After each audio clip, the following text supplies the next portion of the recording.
Hello everyone. Coder arts में आप सभी का स्वागत है। मेरा नाम अभय कुमार तिवारी है और आज के इस वीडियो लेक्चर सीरीज में कॉटलिन के हम सीखेंगे कि ऑब्जेक्ट ओरिएंटेड प्रोग्रामिंग में जो तीसरा पिलर है जिसका नाम है एब्स्ट्रैक्शन, और वो हम किस तरह से इस्तेमाल करेंगे, किस तरह से इम्प्लीमेंट करेंगे और कैसे हम इसका उपयोग करेंगे अपने प्रोग्राम में। सो आइए चलते हैं इंट्रोडक्शन की ओर। Abstraction is the one of the four fundamental concept of the object oriented programming. So abstraction basically तीसरी पिलर है ऑब्जेक्ट ओरिएंटेड प्रोग्रामिंग की, जो कि सबसे पहला जो हमने पुराने वीडियोस में देखा है कि इनकैप्सुलेशन और इनहेरिटेंस, जो हम पुराने वीडियोस में सीख चुके हैं। तो ये तीसरा पिलर है जिसका नाम है एब्स्ट्रैक्शन। एंड चौथा पिलर जो होगा वो होगा पॉलीमॉर्फिज्म। ओके, सो ये बेसिकली चारों मेन पिलर है ऑब्जेक्ट ओरिएंटेड प्रोग्रामिंग के। सो आज के इस वीडियो में हम सीखेंगे कि एब्स्ट्रैक्शन क्या होता है। So it refers to the simplifying the complex reality with the modeling classes based on the real world entities।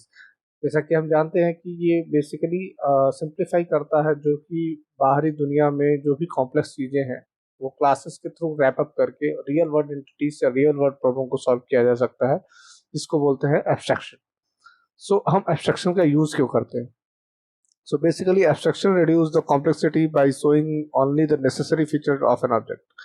Abstraction जो होता है बेसिकली वो रिड्यूस कर देता है किसकी कॉम्प्लेक्सिटी को, कोडिंग की कॉम्प्लेक्सिटी को रिड्यूस कर देता है और केवल उतना ही चीज को दिखाता है जो कि ऑब्जेक्ट के फीचर्स में एडेड होते हैं। जैसा कि मान लीजिए अगर एक कार है, कार में हमें ब्रेक, एक्सीलरेटर, गियर और स्टेयरिंग और हमें इतनी ही चीज़ों से ज़्यादातर मतलब होता है, जो कि हम उसके अंदर के इंजन की क्या फंक्शनैलिटी है, क्या फीचर्स अंदर से वो कैसे इम्प्लीमेंटेड है, उससे हमें मतलब नहीं होता है। सो ड्राइवर क्या करता है, उस कार को ड्राइव करता है और वो देखता है कि किस तरह से हम एब्स्ट्रैक्शन को पा सकते हैं।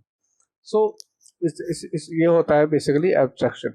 सो it focus on the essential aspect of an object and hides the non essential details. जैसा कि मैंने आपको बताया कि वो केवल वही फोकस करता है जहाँ पे उस ऑब्जेक्ट्स का जो भी यूज है, बेसिक बेसिक यूज है, ना कि वो उसके इम्प्लीमेंटेशन पर जाता है। वो हर तरह से उसको इम्प्लीमेंटेशन करता है।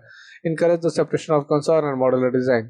सो सबसे पहले कि जैसे अगर जब भी जो भी हमारे पास जो सेपरेशन क्रिएट करता है बेसिकली एक मॉडुलर डिजाइन को, जैसे कोई भी पैटर्न है जिसमें हम फॉलो करते हैं तो उसके अंदर हम एब्स्ट्रैक्शन पैटर्न को फॉलो करते हैं।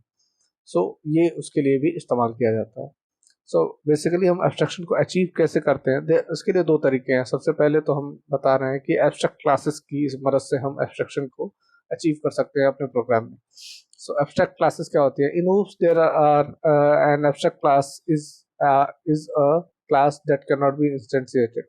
एक क्लास होता है जिसके आगे हम एब्स्ट्रैक्ट कीवर्ड का इस्तेमाल करते हैं और वो क्या करता है कि जिसका कोई ऑब्जेक्ट नहीं बनाया जा सकता, उसे हम सिर्फ एक्सटेंड कर सकते हैं अपने पेरेंट चाइल्ड क्लास के अंदर और हम उसका इस्तेमाल कर सकते हैं। It serves a blueprint for the other classes. Basically वो एक सर्व करता है कि जो भी ब्लूप्रिंट होते हैं अदर क्लासेस के में contains the abstract method as.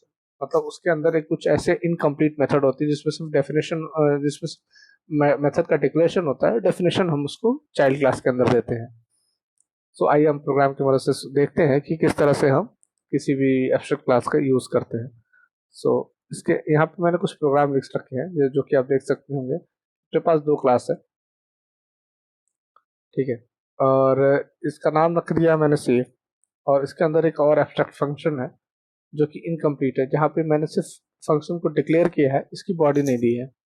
सो इसके अंदर क्या हुआ है कि जैसे बेसिकली एब्स्ट्रैक्ट कीवर्ड लगाने की वजह से, अब जैसे मान लो अगर हमने कोई फंक्शन बनाया और उसके आगे एब्स्ट्रैक्ट नहीं लगाया तो हमें कंपाइलर एक एरर देगा जो कि बोलेगा कि इसके अंदर कोई बॉडी नहीं है, या तो इस फंक्शन को एब्स्ट्रैक्ट कर दीजिए या तो इसके अंदर कोई बॉडी लगा दीजिए। तो हम इसके अंदर एब्स्ट्रैक्ट कर सकते हैं, मेक दिस एरिया एब्स्ट्रैक्ट, कि अब ये एब्स्ट्रैक्ट हो गया। ये इनकम्प्लीट मेथड है जिसका केवल डिक्लेरेशन है, डेफिनेशन नहीं है।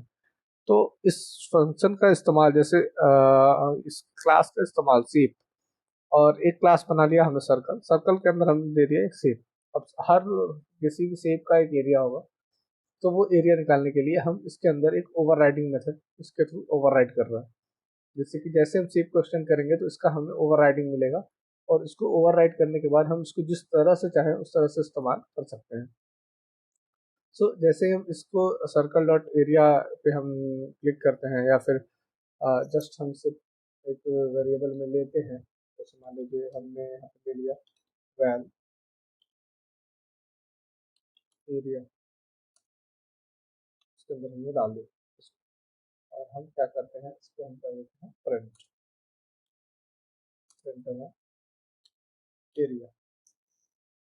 ठीक है। सो इसके अंदर हमने एक मेथड बनाया है जिसका नाम है एरिया, और इस एरिया को हम यहाँ पे डिफाइन कर रहे हैं दूसरे क्लास के अंदर, और इस क्लास का एक ऑब्जेक्ट बना रहे हैं इसके अंदर, जिसपे हम पास कर रहे हैं कंस्ट्रक्टर के थ्रू 23, और एक एरिया है जिसके अंदर हम पास कर रहे हैं kotlin डॉट एरिया और println में एरिया। सो आइए इसको रन करते हैं।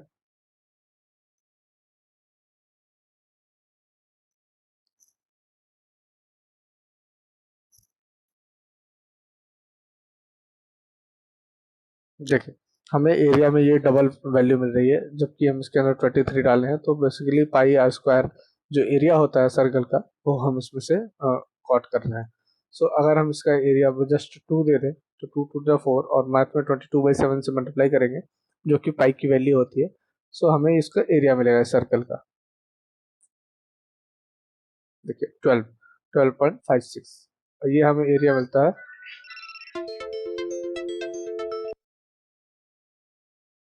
इसके अंदर हमें एरिया मिलता है और हम इसका यूज़ करते हैं। सो इस तरह से हम एब्स्ट्रैक्शन को पा सकते हैं एब्स्ट्रैक्ट क्लास की मदद से। सो आइए आगे बढ़ते हैं और देखते हैं कि कैसे हम इसका यूज़ करते हैं।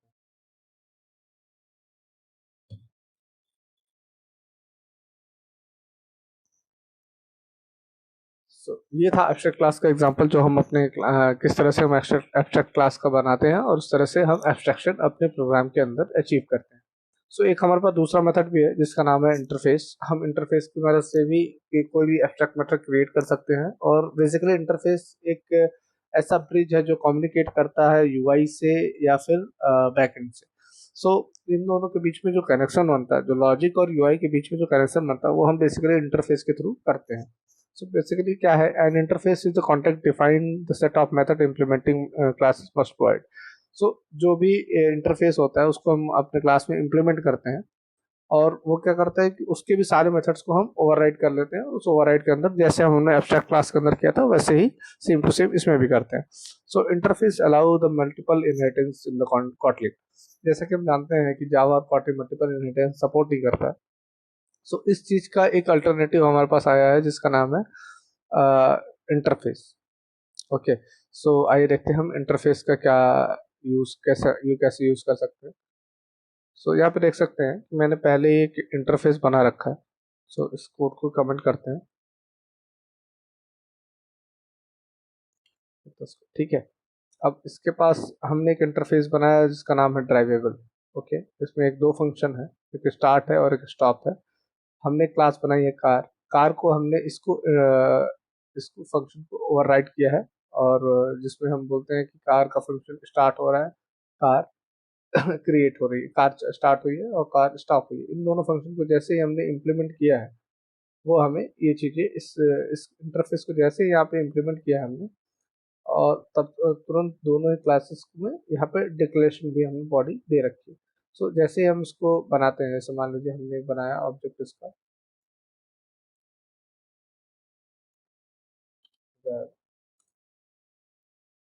कार,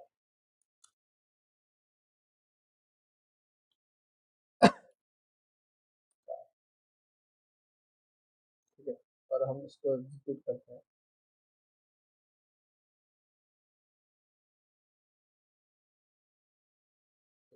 सबसे पहले क्या होगा कि कार का एक ऑब्जेक्ट बना, और उस ऑब्जेक्ट के थ्रू हम इसके सारे मेथड्स को इस्तेमाल कर सकते हैं। तो आइए हम इसको प्रिंट करते हैं। चलो, कार डॉट स्टार्ट। ठीक है, अब हम स्टार्ट फंक्शन को कॉल करेंगे और हम देखेंगे कि हमारे पास क्या प्रिंट होकर आता है।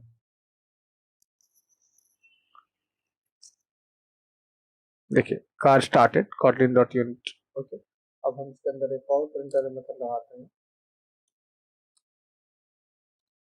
जैसे कार डॉट स्टूडियो स्टार्ट। इस दोनों मेथड को कॉल कर सकते हैं हम ऐसे इंटरफेस की मदद से। सबसे पहले हमारे पास प्रिंट होकर आएगा कार स्टार्टेड, फिर कार स्टॉप। उसके ये जो है वो यूनिट है पूरी कॉटलिन की, जो कि हमें यहाँ पे प्रिंट आउट मिल रही है। सो ये बेसिकली होता है इंटरफेस। इस तरह से हम इंटरफेस का हम इस्तेमाल करते हैं। तो ये देखते हैं क्या क्या बेनिफिट्स हैं जो हम स्कॉटलैंड के अंदर करते हैं एब्स्ट्रैक्शन। तो सबसे पहले तो होता है code maintainability and hide the complex implementation method. अब जैसे कि आप देख सकते हैं इस प्रोग्राम में ये जो इम्प्लीमेंटेशन है वो बेसिकली इस केस में तो हमने इजी लिखा हुआ है, बट कभी कभी क्या होता है कि ये काफ़ी ज़्यादा कॉम्प्लेक्स होता है इसकी पूरी डिक्लेरेशन। सो इसके अंदर हम इसको जस्ट स्टार्ट और स्टॉप की मदद से हम इस मेथड को कॉल कर पा रहे हैं। ये चीज़ हमें काफ़ी अच्छा होता है, जिससे मेंटेनेबल होता है। तो ऐसा होता है बेसिकली कॉटलिन के अंदर। और यहाँ पे हम देखेंगे कोड रियूजेबिलिटी। जब भी हम एक इंटरफेस बना लेते हैं उसको हम कई जगह पे इस्तेमाल करते हैं। और enforce the consistent structure and behaviour across the classes. मतलब एक समान बिहेवियर हम एक स्ट्रक्चर और एक पैटर्न को फॉलो करते हैं इसके अंदर से।